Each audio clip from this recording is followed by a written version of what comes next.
एक और ट्वीट है जो कि काफ़ी वायरल हुई है and it's cause a lot of concern around social media की रेगुलेशन पे काफ़ी दफ़ा बात हुई है ओवर द इयर्स, काफ़ी ऐसे फियर्स भी आए हैं, थ्रेट्स आए हैं कि शायद रेगुलेशन शुरू हो जाए। काकर साहब जो कि care taker prime minister right now, he is also tweeted about the subject, he is actually pass a statement जिसकी ट्वीट काफ़ी वायरल हो रही है कि जी सोशल मीडिया की रेगुलेशन पे दोबारा से फोकस किया जाएगा, which has obviously cause a lot of concern. ये जो मेरे साथ दो बैठे हैं ये भी खुश नहीं हैं। सदा आप पहले बताएं कि आपका मेजर कंसर्न क्या है इस चीज़ हाँ जी, से? वो काकर साहब ने एक्चुअली एक निजी टीवी चैनल को इंटरव्यू दिया जिसके अंदर उन्होंने ये बात की कि सोशल मीडिया रेगुलेशन जो है होनी चाहिए। इससे पहले एक और फंक्शन पे भी इस किस्म की बातें जो हैं वो भी हुई, और जो कि ठीक है, मतलब वो एक अलग कॉन्टेक्स्ट में था, ये एक अलग कॉन्टेक्स्ट में। और इस वाले के अंदर उन्होंने जो लफ्ज़ इस्तेमाल किया वो बड़ा ख़तरनाक लफ्ज़ है। उन्होंने लफ्ज़ इस्तेमाल किया नेशनल फायरवॉल का।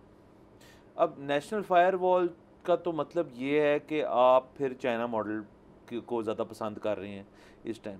वैसे तो इसके अंदर से एक और बहुत बड़ी बहस पैदा होती है कि हमारे जो केयर टेकर प्राइम मिनिस्टर हैं, अब इतने से दिन रह गए हैं, तो इतने बड़े बड़े कदम अगर वो लेना चाह रहे हैं तो उनको उनके मंतकी अंजाम तक पहुंचा पाएंगे इतने से दिनों में या नहीं पहुंचा पाएंगे, मेरा तो नहीं ख्याल कि ऐसे स्टेप। सो उन्होंने मेरे ख्याल में थोड़ी सी बहुत ही कैजुअल स्टेटमेंट पास कर दी कि नेशनल फायरवॉल तो एक बड़ी अजीब सी चीज़ हो जाएगी। उन्होंने कहा मैं जाते जाते ज़रा डरा दूँ एक दफ़ा। हाँ नहीं, वो खुद डर जाएंगे जो देखिए ये सबकी ख्वाहिश रही है जो भी हुकूमत में होता है, लेकिन ना इनको समझाने वाले भी होते हैं। और वही वाली बात है कि ये जो पॉलिटिशियंस हैं ख़ास तौर पे, ये टीवी पे आके जितना आपस में मर्जी लड़ें, ये रात को खाना इकट्ठे खाते हैं और एक दूसरे से बात कर लेते हैं, जो कि बड़ी अच्छी बात है। और इसमें होता ये है कि ये जो है ना सिर्फ इनको नहीं, अभी आज आपको पता है कि कोर्ट ने भी समन भेजा है काफ़ी सारे सहाफ़ियों को। जी जी, जी। वो सुप्रीम कोर्ट की तरफ से वो ईसा साहब को मलाइन करने के लिए वो आया।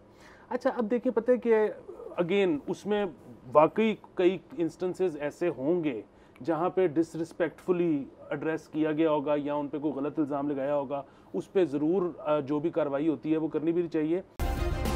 सब्सक्राइब करें और बेल दबाएं ताकि कोई खबर रह न जाए।